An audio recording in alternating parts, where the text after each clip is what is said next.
Good morning, goeiemorgen, and I'm going to go straight into this. Good morning, Vanita. Good morning, Jan. Good morning, Mariska. If the audience doesn't know out there, you are grandparents of a new little baby girl. Yeah, with proud grandparents. Yes, sorry, proud grandparents. My apologies. And it's our first Kiwi made in NZ. Right. Congratulations, guys. Thanks a lot. Vanita, I want to make a disclaimer. Except I'm going to put up the fact that I'm a financial advisor and not an immigration agent, and you are a registered immigration advisor. But I want to make a disclaimer. I just saw a lot of negative stuff regarding this. I haven't read anything. Okay.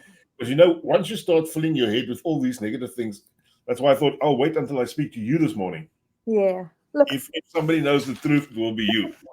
Look, I'll make a disclaimer as well. I mean, the policy came out on Sunday just before 1 o'clock and they took the systems down at 12 in the afternoon.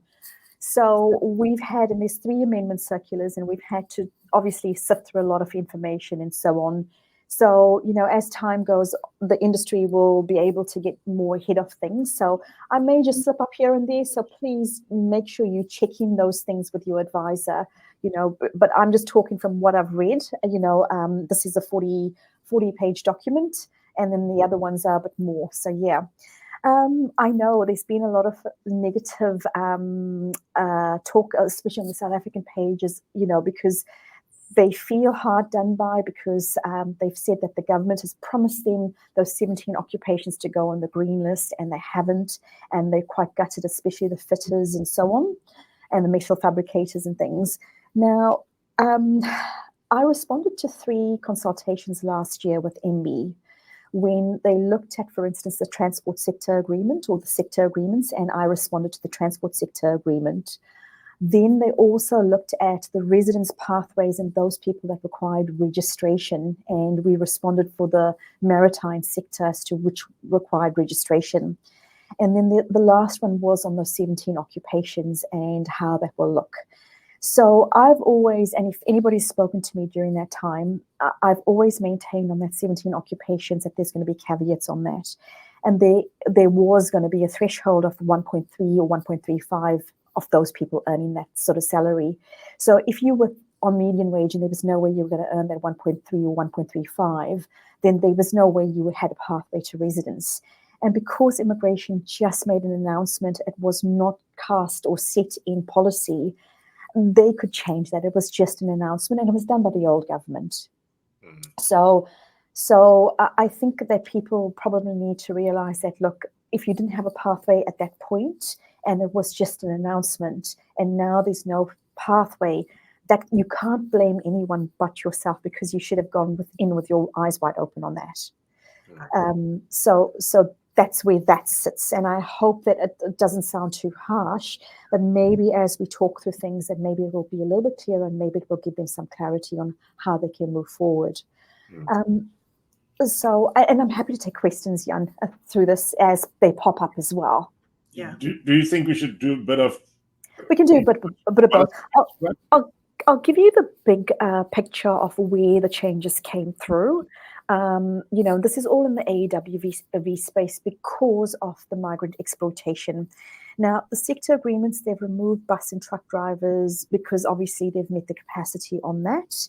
I'm surprised that they've still kept the deckhands and the ship's masters. I can understand, but the deckhands, I believe that the market is flooded because I work in that industry. But I'm surprised that they've still kept it. So that's the sector agreements and major changes on that. They've obviously added corrections, on the green list, tier 2, but the corrections officers, they need to meet the certain certificates that corrections office offers. So when corrections offers, and this is in the past as well, when you go in as a South African, as a corrections officer, I think you start on a level 3, so you don't quite meet the work to residence pathway. And then as you do studying within the department, you meet the certificates, and that's where you start counting your 24 months. So that's where that will happen for those corrections officers. And then the other ones are the 8 other occupations that they've put onto the Tier 1 green list. And they've amended the secondary teachers to go onto the straight to residence Tier 1 as well. Okay. So what other big changes, or what did they remove? So the big changes are really under Ansco, I would say, because the old, well, I don't know why, but it was remuneration became the driving factor and not Ansco.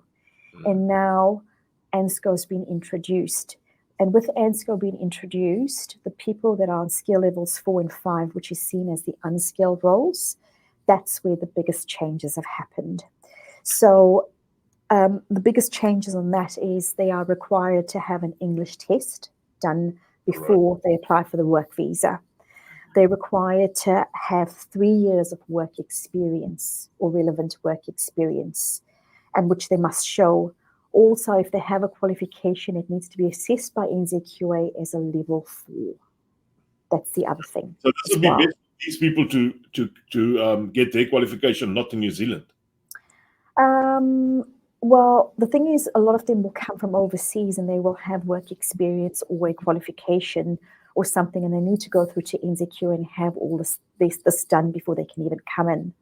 But the biggest change is really where they're only going to get a 2-year work visa, and then they've got to apply for the 3rd year. They've got to get another job check where the employer has to do a labour market test, and then they can get a 3rd year or an additional 1 year.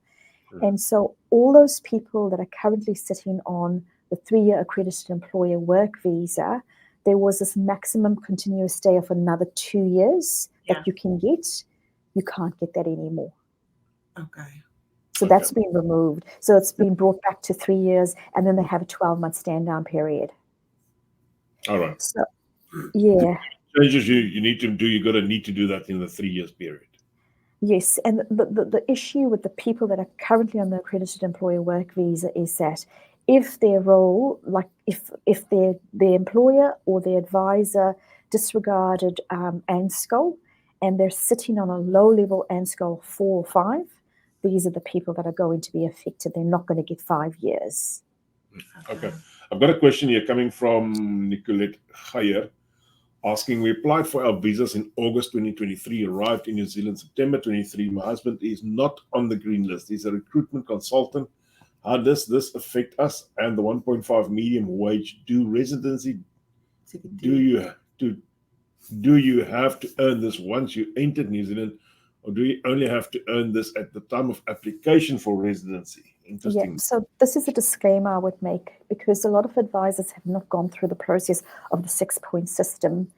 Now, from what we've read for residents is that the way it's written and it's not clear, and I will go to the policymakers on this to get some clarity on it, because I think the industry, like we've got a few things. So with the 1.5 of median wage, so I'm presuming this person doesn't have a degree that they would, be able to get them the 3 points. So they need to go on the 1.5 of median wage. The way we're interpreting it, and again, this is a disclaimer that it may not be correct, please check this, is that you need to be earning it at the time of application.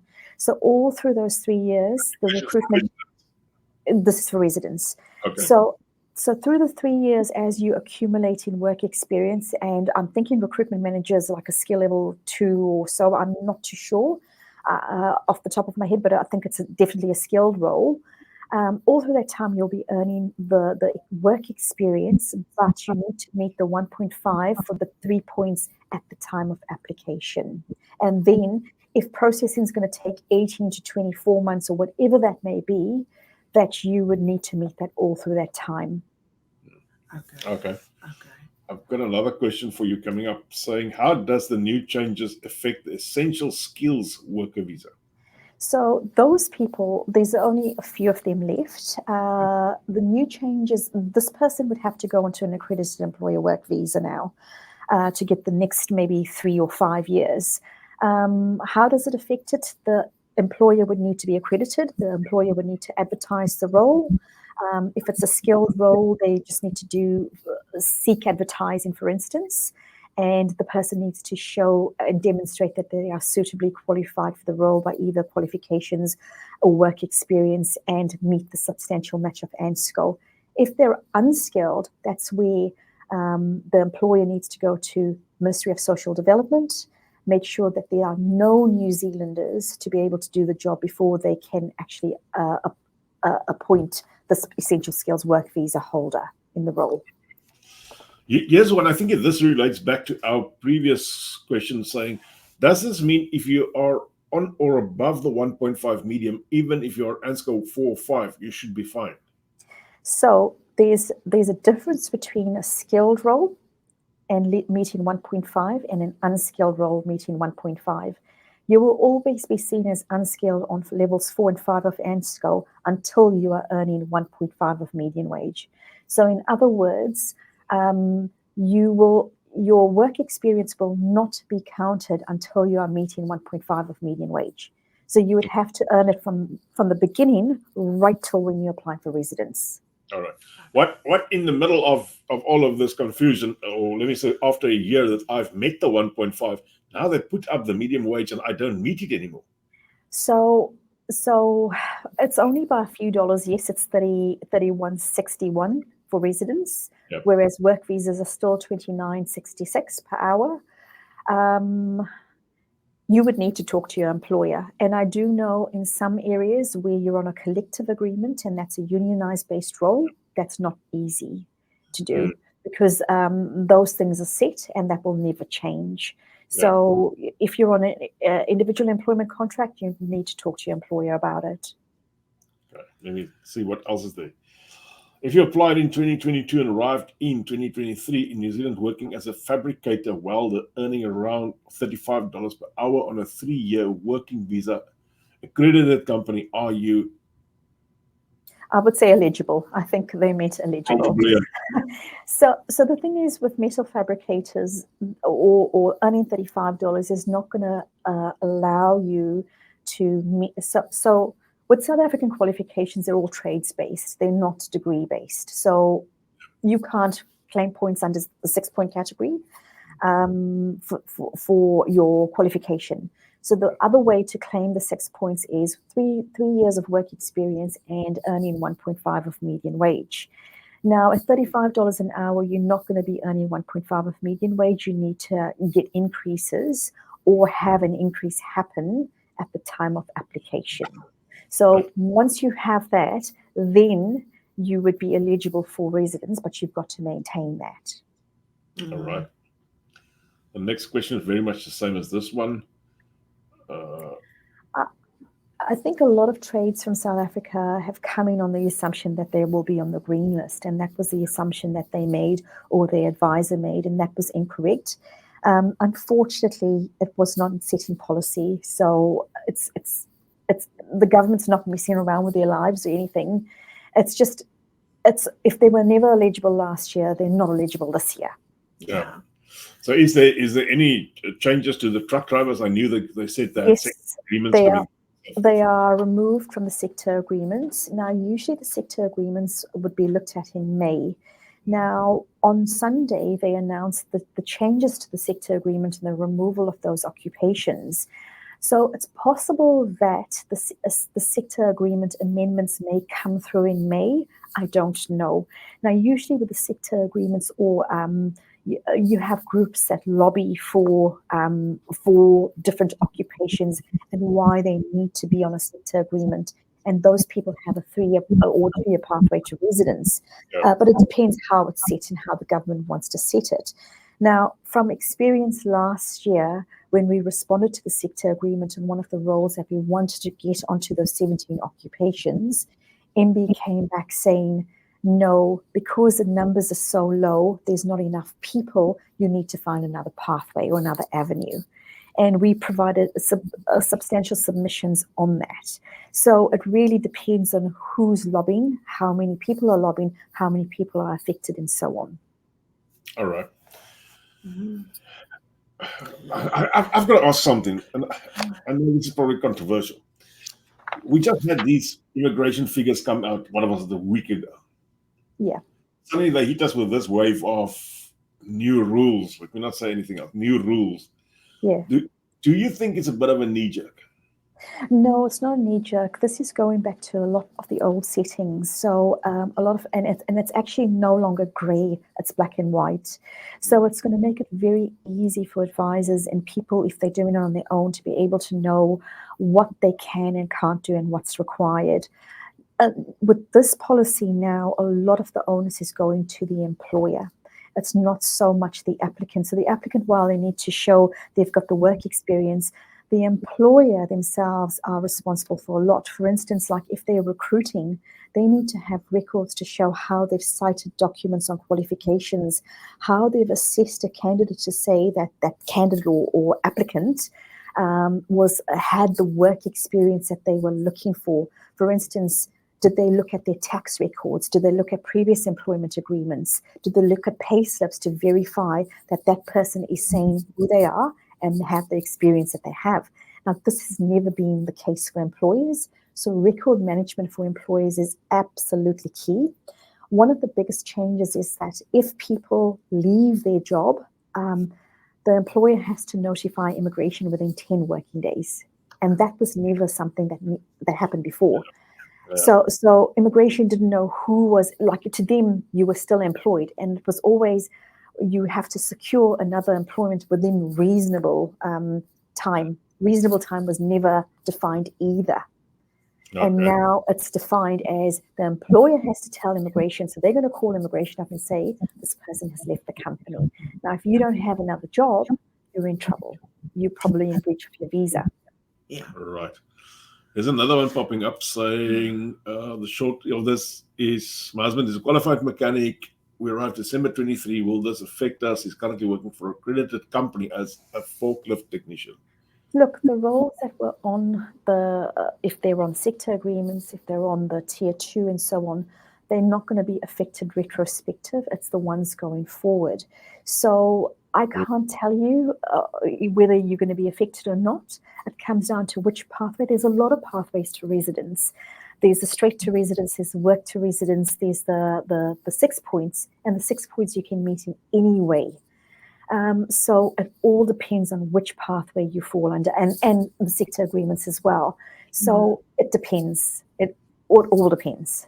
Okay. So my question would be then, if I'm already on a pathway to residence now, yeah, and with this changes, I would not have had a pathway to residence. Does that affect me at all or not?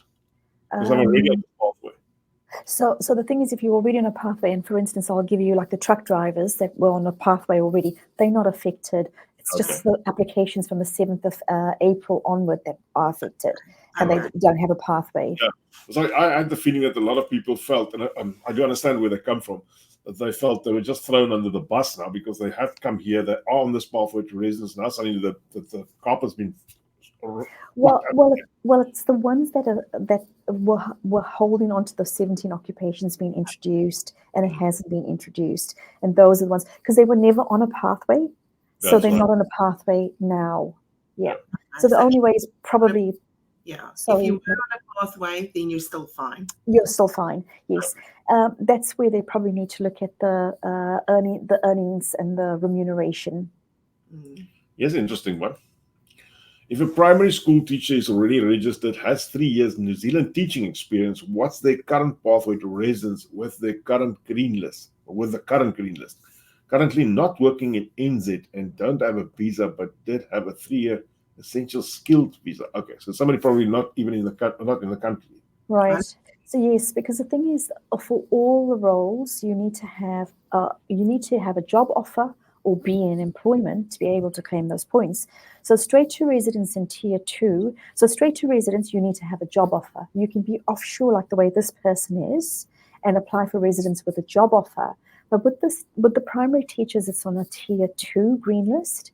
They need to be working in the country for 2 years to be eligible. So she's talking about experience previously. You're not eligible because you don't even have a job offer right now. Yeah. Yeah. But the prior teaching experience, will that count or not? It will count, but the thing is, though, with the tier 2, you need to be spending 2 years in the role before you apply. So if Oh. she goes on the 6 points, then she could very well make it, but it needs to be looked at properly and worked out how that will look.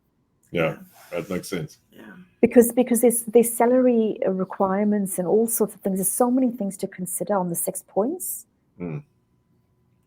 All right, somebody just saying, I'm a fitter and turner and got my visa last year, October. I'm on a 3-year AEWV and earning 1.5 medium wage. How does this affect me and what is my pathway to residency? So that's fantastic because you meet the 1.5 of median wage. So you need to be pretty much getting 3 years of work experience. So for 3 years, you need to actually just work in New Zealand, meet the 1.5 of median wage at the time you will be applying, which is probably maybe next year. No, when was it last year?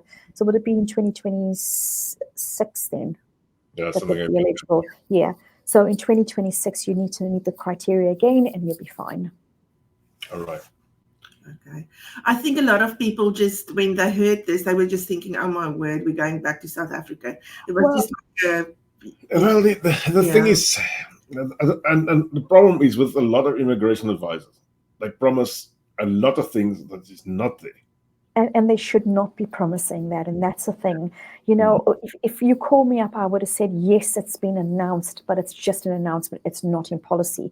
And I knew that there was going to be a remuneration threshold. So while people thought all fitters will be included or all welders will be included, there was going to be only a certain portion that was going to meet the 1.35 of median wage.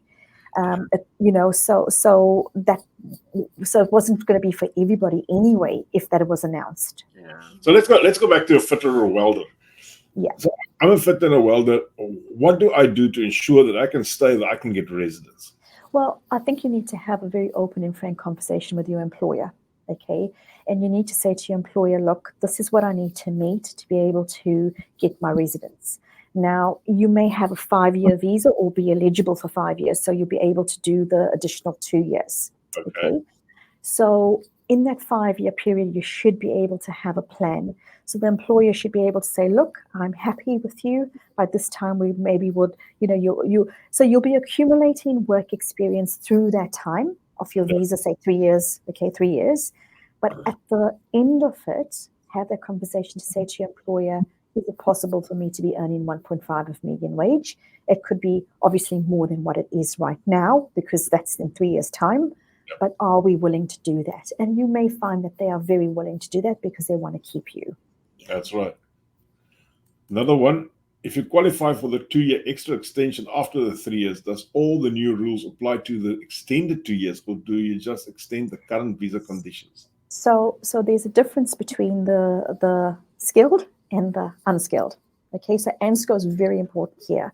So if you qualify for the maximum continuous stay of 2 years, if your job is on an Ansco level 1 to 3, you can use the same old job token. The employer does not need to re-advertise, and you can get the additional 2 years added on. Okay. But then you got to go home after that. No, but hopefully you'd have a pathway to residence.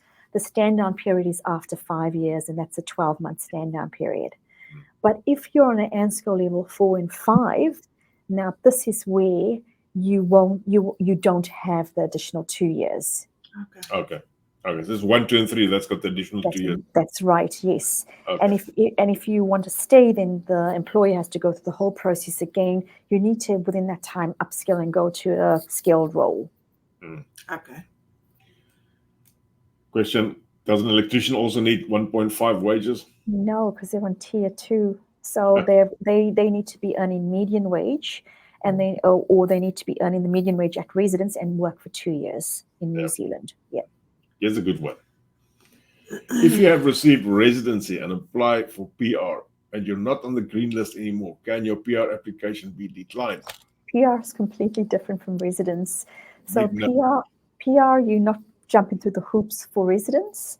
It is purely travel conditions that have expired on your residence, and you're applying for indefinite travel conditions on your PR. So you're not assessed. You're not even assessed on partnership. So, for instance, if your partner, your relationship broke down after you were granted residence, PR is completely different. But the thing is, if you lied and provide false and misleading information, and your relationship had already broke down when you are applying for residence, that is a problem. Okay. Yeah. Because it's that false and misleading, and that's where people get caught out. Yeah. Yeah. Yes. Hey, let's see what else is there.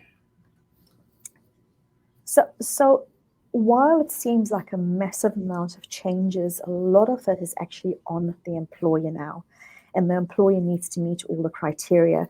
So the thing is, to prepare yourself to come over, make sure you have your qualification assessed. I think that's an important one. So you know where you're sitting with your qualification if it's not exempt, right? Because there's a lot of money for people down here. That takes a long period of time, unfortunately. It takes 12 weeks. So South Africa has qualifications on the exempt list, okay? So either check the exempt list. If it's not on the exempt list, go and get your qualification assessed, all right? So you know where you stand with your qualification. Make sure your role is a skilled role, okay? That's the important thing, and make sure that your earnings will allow you to have a pathway to residence at some stage. So, look, I mean, there's people that are coming up and while their qualification may not be recognized, they're earning a good salary that will allow them to have a pathway, on the 6-point system or whatever that may be. So that's important. One other thing I think I wanted to say is, sorry, I can't remember. How does this affect healthcare assistants that could get residency after 2 years' work? I cannot comment on that. My apologies, because I don't know on the top of my head. See what else is there that we can take in the last 3 minutes? So, I mean, I know everybody. I think especially for the South African community, it was probably everybody relying on that 17 occupations that didn't happen. Yeah. Just somebody asking you, what about the panel beaters and spray painters that was on the list that was removed? Not there anymore. That was part of the 17 occupations that's not there anymore. So look, I mean, with panel beaters, we still need them. They're still a skilled role. It's not an unskilled role. So they can still secure a 5-year work visa, no problem at all. It's just a matter of making sure that either the qualification allows them to qualify for residence, or the remuneration qualifies them for residence. Yeah. And some of them get paid, like estimators and so on in those areas, get paid a good amount of money. I think people are just so a bit overwhelmed with everything that's happened. And the thing is, when you come over, it's like you say, that it's not for sure that you'll get residence, but you really hope that it will be. So you come over anyway, but you don't think about a proportion that you trust the person that gives you advice. Yeah, that you probably won't be able to get residence. In your head, you are just so happy that you can go that you don't think about the consequences. Yes. So, I think it's important to have a map of what that residence pathway looks like, and which are your options, because some people have like 2 or 3 options available to them, and they are genuine options. They can either do the 2-year, they can do through the studies, through the recognized qualifications. They've got 2 or 3 options available.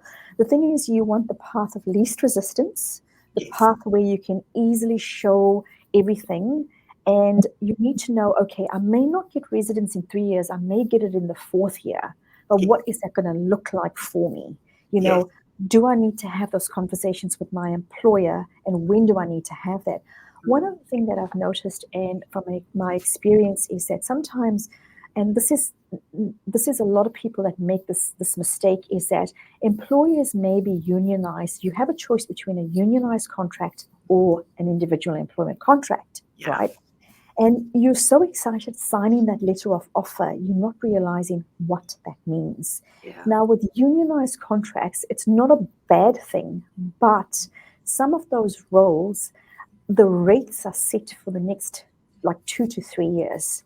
and you can see what those rates are going to go to.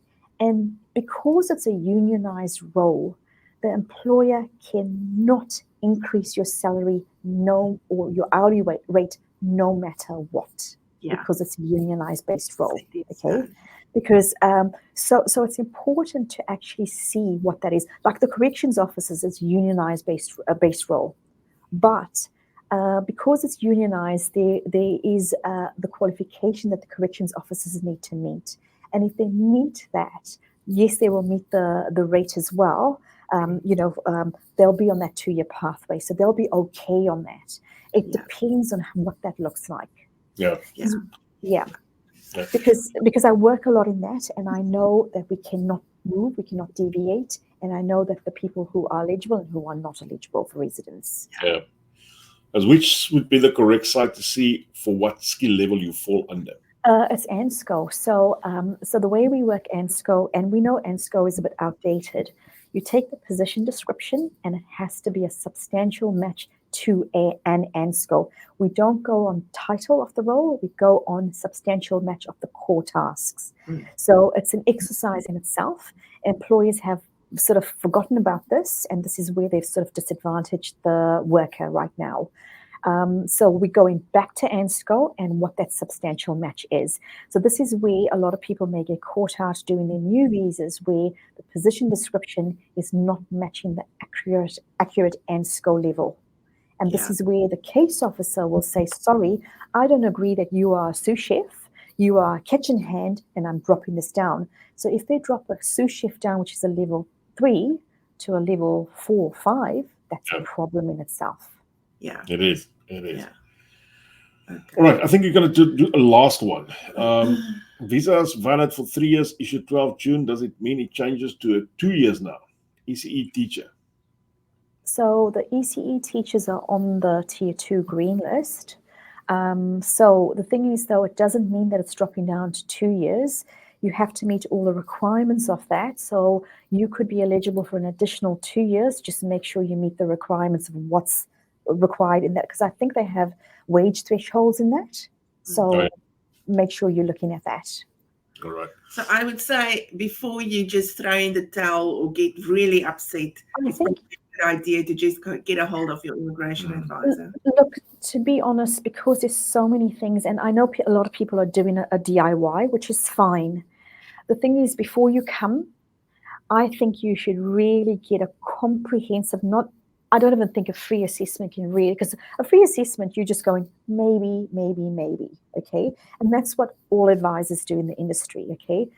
But a comprehensive assessment will tell you what you're looking at and what that is. And usually when I do a comprehensive assessment, I will go, it's this immigration policy, it's that immigration policy. And I start listing it for myself because I keep those records, because we have to keep those records for 7 years. Because if we get a complaint with someone lodging a complaint against us for free, obviously, and if it's upheld, we need to show how we assess somebody to be able to come to that decision. So that's where you get caught out as an advisor if you're not doing it properly. Yeah. Sadly, there's a few that's not doing it properly, by the way. All right. So, Vanita, thank you very much. I hope it was informative, and I hope it gives the community some peace of mind as to what they maybe need to do next. I already feel a little bit more at ease. I'm glad I didn't listen to all the other negative things that was out there. So look, it's not negative. It's just that a lot of people assumed things, and it was the incorrect assumption.